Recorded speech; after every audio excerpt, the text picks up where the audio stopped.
여러분 안녕하십니까? KBS 아메리카 뉴스입니다.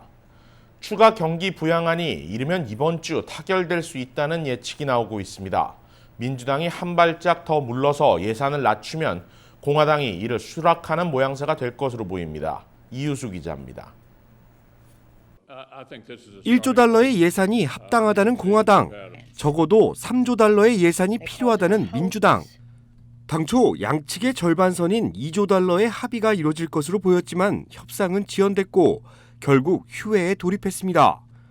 그 사이 트럼프 대통령 행정명령에 따른 트럼프 패키지도 선보였지만 예산 절벽에 부딪혀 장기간 효과를 보기는 어려운 상황. 최근 낸시 펠로시 하원 의장을 비롯한 민주당 지도부는 예산을 절충해 추가 협상이 가능할 수 있다는 의지를 내비쳤습니다. 3조 달러의 절반 수준인 1조 5천억 달러의 합의를 볼 것을 기대하는 모습입니다. 백악관 그리고 공화당 지도부와 원만한 협의가 이뤄질 경우 2,800만 명 상당의 실직자들은 500에서 600달러의 추가 실업수당을 올 연말까지 지급받을 수 있습니다. 납세자와 가족들은 1,200달러의 2차 현금 지급을 받을 수 있고 기업들은 2차 급여보호 프로그램도 접수할 수 있습니다. 코로나 사태가 장기화되고 있는 가운데 효과적인 대안이 될 수 있다는 분석입니다. 스티브 무누신 재무장관도 긍정적인 반응입니다. 오는 토요일 낸시 펠로시 하원 의장이 워싱턴을 찾을 예정인데 이 기회에 최종 합의가 이뤄질 수 있길 바란다고 기대감을 표출했습니다. 이번 주말 협상이 재개될 경우 이달 안에 협상이 타결될 가능성이 높아집니다. 추가 경기 부양안 협상 지연했다는 시민들의 고통이 조속히 해결될 수 있는 기점이 될 것으로 보입니다. KBS 뉴스 이우수입니다. 민주당 전당대회 어제는 카말라 해리스 상원의원이 부통령 후보로 공식 선출됐고 마지막 날인 오늘은 민주당 조 바이든 후보가 대선 후보 수락 연설에 나섭니다. 여기에 오바마 전 대통령과 힐러리 클린턴 전 국무장관까지 가세해 트럼프 대통령을 맹폭격하면서 민주당 전당대회는 후끈 달아오르고 있습니다. 김경일 기자가 보도합니다. 카멜라 해리스 상원 의원은 미 역사상 첫 비백인 여성 부통령 후보라는 기록을 세우며 부통령 후보로 공식 지명됐습니다. 연설에서 통합을 강조하며 도널드 트럼프 대통령을 무능한 지도자로 몰아세웠습니다. Donald Trump's failure of leadership has cost lives and livelihoods.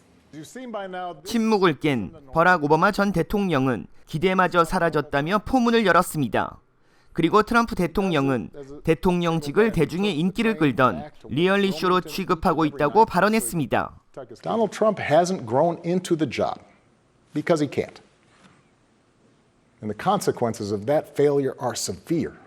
클린턴 전 국무장관은 4년 동안 그가 얼마나 위험한지 알지 못했다며 11월 투표는 당신의 삶과 생계를 걸고 투표에 참여해달라고 강조했습니다. If you vote by mail, request your ballot now and send it back right away. If you vote in person, do it early. Become a poll worker. Most of all, no matter what, vote. 트럼프 대통령은 대학들이 대면 수업을 재개해야 한다고 주장했습니다. 학생들이 집에서 노년층에게 바이러스를 전파하는 것보다 다른 젊은이들과 함께 있는 것이 훨씬 안전하다고 밝혔습니다. 민주당의 셧다운 정책은 더 위험하다고 지적했습니다.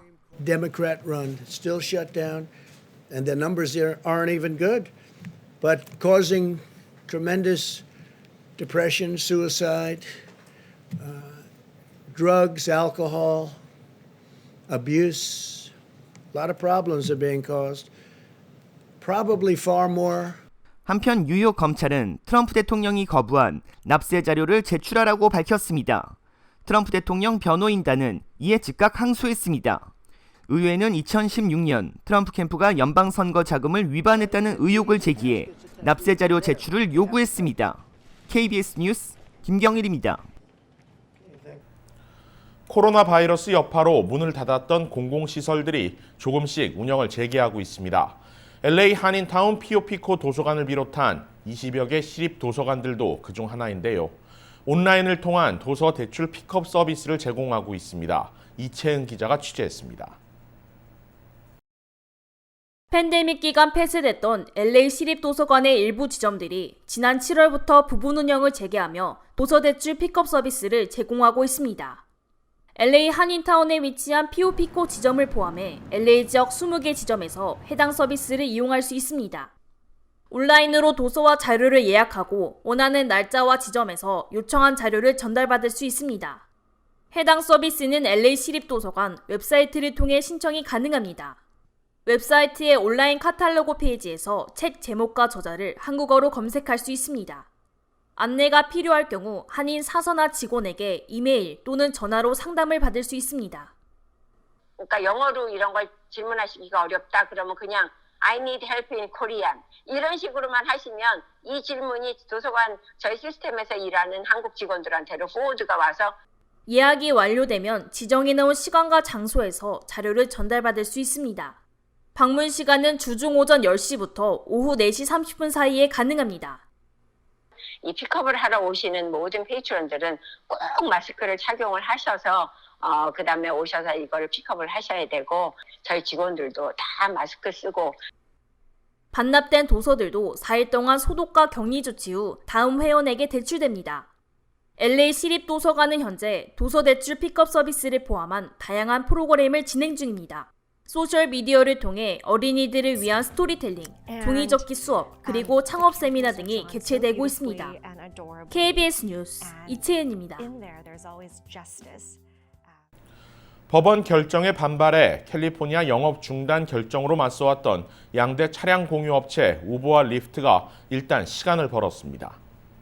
캘리포니아주 항소법원은 우버와 리프트 운전사들을 정규직으로 전환해야 한다는 기존 명령을 유지하면서 당초 오늘까지였던 시한을 연장했습니다.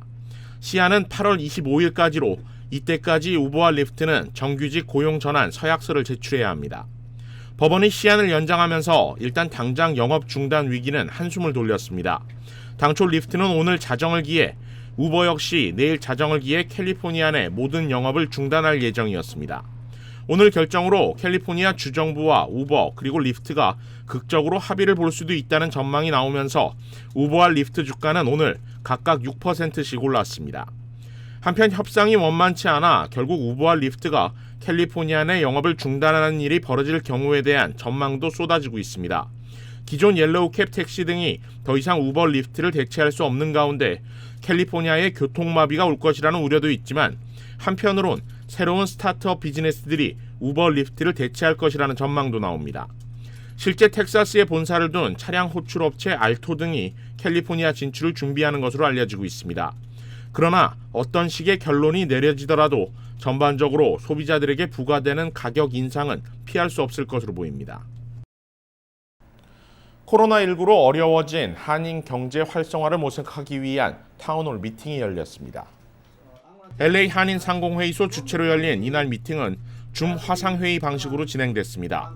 한인 시의원인 존 리, 데이빗 뉴, 그리고 란 갈퍼린 시 재무조정관이 패널로 참석해 130명의 한인 상공인들과 다양한 현안을 놓고 질의응답 시간을 가졌습니다.